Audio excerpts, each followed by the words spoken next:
Hello guys, welcome back. Accounting Brahma में आपका एक बार फिर से स्वागत है। और आज के इस वीडियो में हम लोग जानने की कोशिश करेंगे कि ज्वाइंट स्टॉक कंपनी क्या होती है, इसके फीचर्स क्या होते हैं, इसके मेरिट्स और डीमेरिट्स क्या होते हैं। तो वीडियो स्टार्ट करने से पहले आपसे रिक्वेस्ट एक बार फिर से है कि अगर आप इस चैनल पर नए हैं तो आप प्लीज चैनल को सब्सक्राइब कर लें। तो ये वीडियो अंत तक जरूर देखिए क्योंकि ये बहुत इंटरेस्टिंग होने वाला है सेशन, क्योंकि आज हम जानेंगे ज्वाइंट स्टॉक कंपनी के बारे में।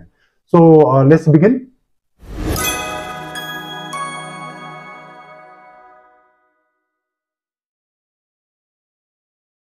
तो what is joint stock company? तो जॉइंट स्टॉक कंपनी एक आर्टिफिशियल पर्सन होता है और एक सेपरेट लीगल एंटिटी होती है बिजनेस ओनर से, और इसके पास एक कॉमन सील रहता है। वो कॉमन सील का मतलब क्या हुआ कि एक सील होता है जो एक एज जॉइंट स्टॉक कंपनी एक आर्टिफिशियल पर्सन है, ये तो कोई कहीं पे सील और साइन नहीं कर सकता है। तो इसके बिहाफ में कंपनी के जो ओनर होते हैं वो सील और साइन का यूज करते हैं।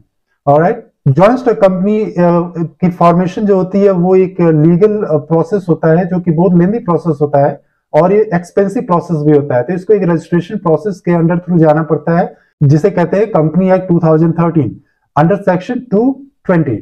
इसमें इसको कंपनी को रजिस्टर कराना पड़ता है, तब जाके ये कंपनी स्टार्ट होती है। शेयर होल्डर जो होते हैं इस कंपनी के जो होते हैं वो ओनर होते हैं, और बोर्ड ऑफ डायरेक्टर यानी कि जो शेयर होल्डर से चुन करके आते हैं बोर्ड ऑफ डायरेक्टर, उनके हाथ में पूरी कंपनी का एक तरह से कहे तो कंट्रोल रहता है। ओके, वो चीफ मैनेजिंग डायरेक्टर होता है जो कंपनी को पूरे एंटायर एक्टिविटीज को देखता है। Share holder of course owner है, लेकिन वो डे टू डे जो बिजनेस एक्टिविटी होती है उसमें वो इन्वॉल्व नहीं होते हैं। तो इस कंपनी का जो कैपिटल होता है वो स्मॉल पार्ट्स में डिवाइड होता है, जिसको कहते हैं कैपिटल। वो उसको उस कैपिटल को यानी उस शेयर्स को इजीली हम ट्रांसफर कर सकते हैं किसी और पर्सन को। लाइक आपने भी सुना होगा कि शेयर मार्केट में किसी ने पैसा डाला आपके दोस्त ने, तो क्या होता है कि कुछ टाइम के बाद से उस शेयर को सेल कर देते हैं और उसके बदले में उसको पैसा विड्रॉ कर लेते हैं।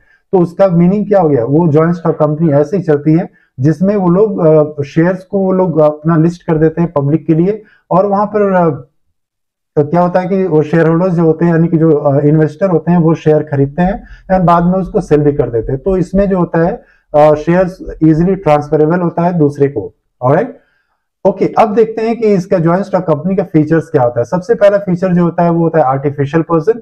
यस, ये आर्टिफिशियल पर्सन क्यों है? क्योंकि ये अनलाइक नेचुरल पर्सन, ये ना तो ब्रीथ कर सकता है, ना स्मेल कर सकता है, टच नहीं कर सकता, फील नहीं कर सकता है। तो लेकिन but still it is called as a person. क्यों? क्योंकि सारी कंपनी का जितने भी एक रिसोर्सेस होते हैं वो ओन करता है।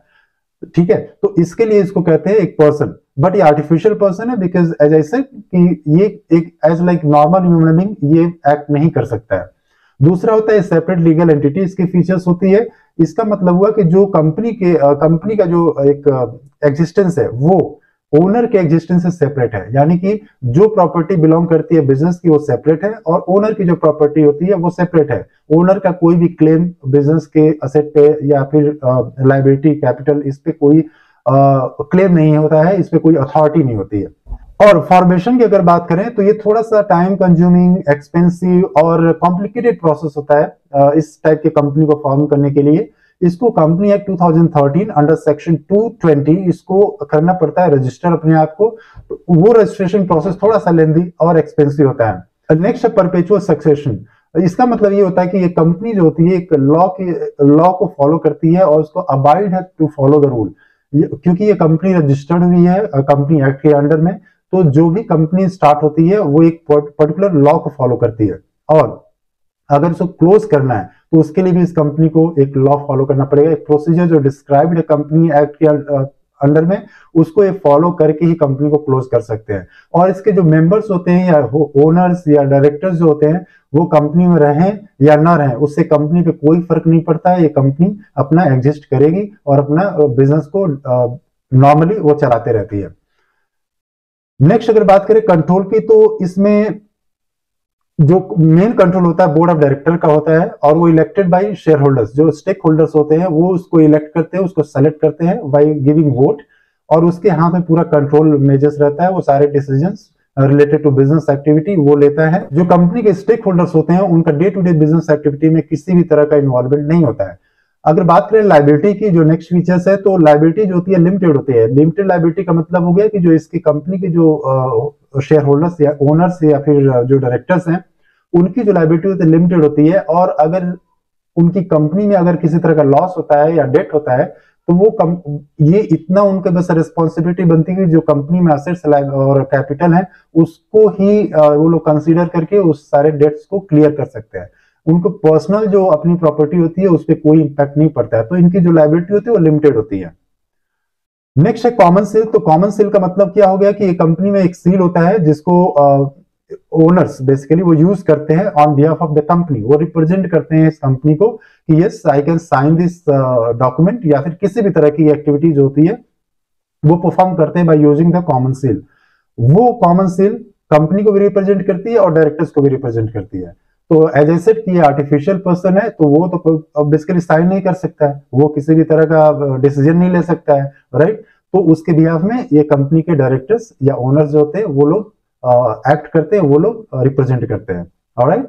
रिस्क बेयरिंग की बात करें जो नेक्स्ट हमारा फीचर्स है, तो इसमें क्या होता है कि जो कंपनी के शेयर होल्डर्स होते हैं उनको सारे रिस्क को बेयर करना पड़ता है, और as like other form like sole proprietorship हो गया या फिर पार्टनरशिप फॉर्म हो गया, उसमें क्या होता है कि इस टाइप की कंपनी में कि जो रिस्क होता है वो पर्टिकुलर पार्टनर या पर्टिकुलर ओनर जो होता है सोल प्रोप्राइटरशिप का वो लोग बेयर करते हैं, बट इसमें क्या होता है कि सारे शेयर होल्डर को रिस्क को बेयर करना पड़ता है।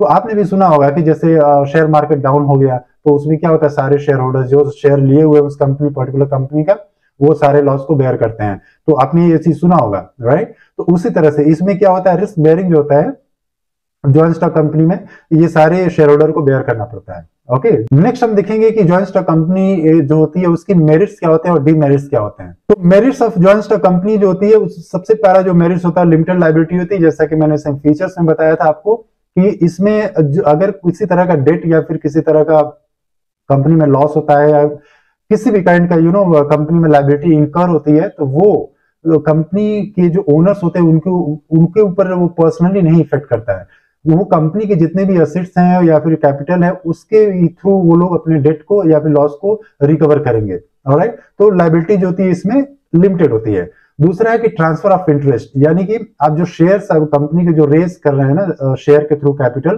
तो वो शेयर्स को आप ट्रांसफर कर सकते हैं दूसरे को, ठीक है, अपने सेकंड पब्लिक को। जैसा कि मैंने बोला कि जब शेयर मार्केट में अगर आप पैसा किसी ने डाला हुआ है, किसी कंपनी में इन्वेस्ट किया हुआ है, तो over the period of time जब उसे लगता है क्योंकि now I am getting good returns, तो उसके बाद क्या करते हैं वो लोग सेल कर देते हैं किसी थर्ड पर्सन को, ठीक है। तो वही इसमें उसी कॉन्सेप्ट को डिराइव करने की कोशिश किया गया है। इसमें जो शेयर्स होते हैं वो इजीली आप किसी को भी ट्रांसफर कर सकते हैं। देन परपेचुअल एग्जिस्टेंस की बात करें तो इसमें क्या होता है जैसा कि मैंने बोला था अगेन कि उसमें फीचर्स में कि इसमें कंपनी के जो ओनर्स हैं डायरेक्टर्स हैं वो कंपनी में रहे या ना रहे उससे कंपनी को किसी तरह का फर्क नहीं पड़ता है, कंपनी अपना एग्जिस्ट करती है, कंपनी अपना ऑपरेशन को एज यूजुअल चलाते रहती है। नेक्स्ट अगर बात करें स्कोप ऑफ एक्सपेंशन की, तो ऑफकोर्स एक कंपनी जो है वो होती है बड़े साइज की होती है, तो इसमें एक्सपेंशन एक लेवल जो होता है एक हाई लेवल का होता है, एक्सपेंड कर सकते हैं बिजनेस को। नेक्स्ट है प्रोफेशनल मैनेजमेंट। ऑफकोर्स एक कंपनी जो होती है इसमें आप किसी भी एक स्किल्ड एम्प्लॉय या फिर एक स्किल्ड मैनेजर उन लोगों को हायर कर सकते हैं फ्रॉम आउटसाइड, ठीक है। It's not like other form of business organisation like आप सोल प्रोप्राइटरशिप में आपने देखा कि उसमें किसी स्किल लेबर को हायर नहीं कर सकते हैं, राइट, किसी मैनेजर स्किल को हायर नहीं कर सकते हैं, और इसी तरह से कई सारे बिजनेस फॉर्म में होता है कि उसमें नहीं कर सकते, उसमें लिमिटेशंस होती हैं, राइट। लेकिन इसमें क्या होता है आप किसी भी स्किल्ड पर्सन को आप हायर कर सकते हैं कंपनी के ग्रोथ के लिए, तो ये इसकी मेरिट्स होती है। अब देखते हैं कि इसकी डीमेरिट्स क्या होती है। तो सबसे पहला लिमिटेशन जो हमारा जॉइंट स्टॉक कंपनी का है वो है कॉम्प्लेक्सिटी इंफॉर्मेशन। तो ये कंपनी जैसे कि मैंने आपको फीचर्स में बताया था अगेन कि ये कंपनी को रजिस्टर करने के लिए एक कॉम्प्लेक्स एक बहुत ही कॉम्प्लेक्स प्रोसीजर होता है, इसमें टाइम टेकिंग होता है और ये बहुत एक्सपेंसिव होता है, ऑलराइट। तो ये फॉर्मेशन जो होता है इस कंपनी का वो कॉम्प्लेक्स होता है। तो बाकी जो बिजनेस ऑर्गेनाइजेशन होते हैं जो हमने फॉर्म्स देखा था लाइक सोल प्रोप्राइटरशिप पार्टनरशिप वो थोड़ा सा इजी होता है, लेकिन जॉइंट स्टॉक कंपनी जो होती है इसकी फॉर्मेशन थोड़ी सी कॉम्प्लेक्स होती है, बहुत सारे rules regulations procedures legality follow करनी पड़ती है।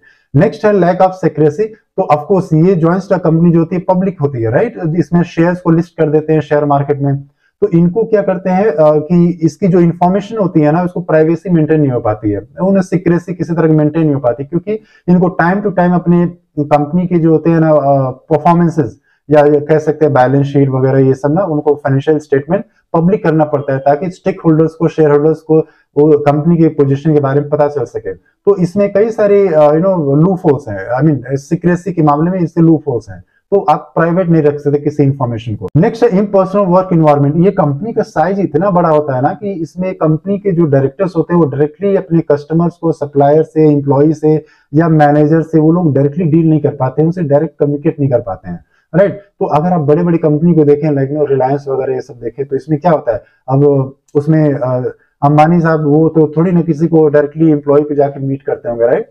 तो ऐसे ही रतन टाटा जी हैं, तो वो भी किसी एक डायरेक्ट एम्प्लॉय से जाके मिलते नहीं होंगे, राइट। अगर मिलते भी तो एक over the period of time वो लोग मिलते हैं। तो इसमें एक इम्पर्सनल टच होता है सारे अपने स्टेक होल्डर के साथ। स्टेक होल्डर की अगर बात करें तो एम्प्लॉय हो गया, सप्लायर, क्रेडिटर्स, या फिर आपका कस्टमर्स हो गए, तो इस तरह के लोग होते हैं, स्टेक होल्डर होते हैं कंपनी के। तो ये इसमें इम्पर्सनल टच होता है, ठीक है। तो इसमें इम्पर्सनल वर्क एनवायरनमेंट होता है, ओके। नेक्स्ट है न्यूमरस रेगुलेशन। ये इसका लिमिटेशन है, क्योंकि जैसा कि मैंने बोला कि इसमें रेगुलेशंस बहुत सारी रहती है, लाइक ऑडिट वर्क, आपको क्या फॉलो करना है, उसके गाइडलाइंस क्या फॉलो करना है कंपनी के, तो आप मतलब, और रजिस्ट्रेशन प्रोसेस जैसा कि मैंने बोला ये सब बहुत लेंदी है। इसमें बहुत सारी कॉम्प्लेक्सिटी है, और इसमें रेगुलेशंस, रूल्स और रेगुलेशन कंपनी एक्ट के थ्रू में बहुत ज्यादा है, ठीक है। नेक्स्ट है हमारा डिले इन डिसीजन मेकिंग। तो ऑफकोर्स एक कंपनी का जैसे कि होता है, मैंने बोला कि एक बड़ा लेवल होता है इसका, तो इसमें डिसीजन मेकिंग प्रोसेस बहुत ही लेंदी होता है, ठीक है। क्योंकि इसमें आपका शेयर होल्डर्स होते हैं, उनका भी आपको पॉइंट ऑफ व्यू लेना होगा। आपको कंपनी के जो बोर्ड ऑफ डायरेक्टर्स हैं, सारे लोग को मिलकर के डिसीजन लेते हैं वो लोग। तो इन सारे लोगों का मिलाकर के जो एक प्रोसेस होता है डिसीजन मेकिंग प्रोसेस ना, तो वो बहुत ही लेंदी हो जाता है, ठीक है। इसकी वजह से बहुत डिले होता है। नेक्स्ट जो है हमारा वो है ऑलिगार्किक मैनेजमेंट। तो इसमें क्या होता है कि जैसे कंपनी का साइज बहुत बड़ा होता है, राइट, तो ये शेयर होल्डर्स और बोर्ड ऑफ डायरेक्टर्स दोनों के बीच में एक डिफरेंस रहता है, और उनके बीच में एक डिस्टेंस रहता है, राइट। तो वो सारे जो बिजनेस प्रोसेस है मैनेज बाय बिजनेस ओनर्स, जैसे कि बोर्ड ऑफ डायरेक्टर्स। तो इसकी वजह से क्या होता है, किसी भी तरह का डिसीजन मेकिंग जो प्रोसेस होता है उसमें ये लोग शेयर होल्डर से इन्फ्लुएंस नहीं होते हैं। तो इसके जो बिजनेस के जो शेयर होल्डर्स होते हैं, राइट, तो ये different part of the countries से होते हैं। तो इससे क्या होता है कि इसका कोई इन्फ्लुएंस नहीं पड़ता है बिजनेस के मैनेजमेंट में। तो उनके जो डिसीजन मेकिंग प्रोसेस है उसमें इन्फ्लुएंस ये शेयर होल्डर्स का नहीं होता है, राइट। क्योंकि ऑफकोर्स कंपनी का शेयर कौन कौन खरीद सकता है, एक आम पब्लिक खरीद सकती है। वो आम पब्लिक कहीं से भी हो सकती है, राइट, वो इंडिया किसी भी पार्ट से हो सकती है। नेक्स्ट जो हमारा इसका लिमिटेशन है वो है कॉन्फ्लिक्ट इन इंटरेस्ट। तो इसमें कॉन्फ्लिक्ट इन इंटरेस्ट मतलब क्या हो गया कि जैसे इस कंपनी के जो शेयर होल्डर्स होते हैं, ठीक है, इस टाइप के कंपनी के, वो लोग एक्सपेक्ट करते हैं कि ज्यादा उनको रिटर्न्स मिले। एम्प्लॉय क्या सोचता है कि कभी हमको ज्यादा हमको सैलरी मिले, राइट। तो कंज्यूमर क्या सोचता है कि मुझे high quality of goods and service मिले, राइट। तो ऐसे केस में क्या होता है कि एक कंपनी को इस तरह के डिमांड्स या इस तरह के रिक्वायरमेंट को फुलफिल करने में थोड़ी सी डिफिकल्टीज आती है, जिसको हम कहते हैं कॉन्फ्लिक्ट इन इंटरेस्ट, ऑलराइट। तो इस तरह के जो स्टेक होल्डर्स होते हैं ना, जैसे कि कंपनी के जो शेयर होल्डर्स हो गए, एम्प्लॉय हो गए, कस्टमर्स हो गए, ये सारे स्टेक होल्डर्स होते हैं, उनकी रिक्वायरमेंट्स को मीट करना ये थोड़ा एक जॉइंट स्टॉक कंपनी को ओनर्स के लिए थोड़ी डिफिकल्टीज होती है, और उनको सेटिस्फाई करना थोड़ा सा मुश्किल होता है, जिसकी वजह से एक कॉन्फ्लिक्ट सिचुएशन अराइज होता है, alright. So with this we have completed the joint stock company, और आई होप कि आपको इस वीडियो में आपको इन्फॉर्मेशन मिल गई होगी एक जॉइंट स्टॉक कंपनी के बारे में। लेकिन अगर फिर भी आपको किसी भी तरह का क्वेश्चन है इस टॉपिक से रिलेटेड, तो आप प्लीज कमेंट सेक्शन में कमेंट करके मुझे जरूर बताएं, ताकि मैं उसको और अच्छे से एक्सप्लेन कर दूंगा नेक्स्ट वीडियो में, ऑलराइट। तो जाने से पहले आपसे एक बार फिर से रिक्वेस्ट है कि अगर आप चैनल को अभी तक सब्सक्राइब नहीं किया तो प्लीज चैनल को सब्सक्राइब कर लें, ऑलराइट। तो फिर मिलते हैं नेक्स्ट वीडियो में, तब तक के लिए नमस्कार।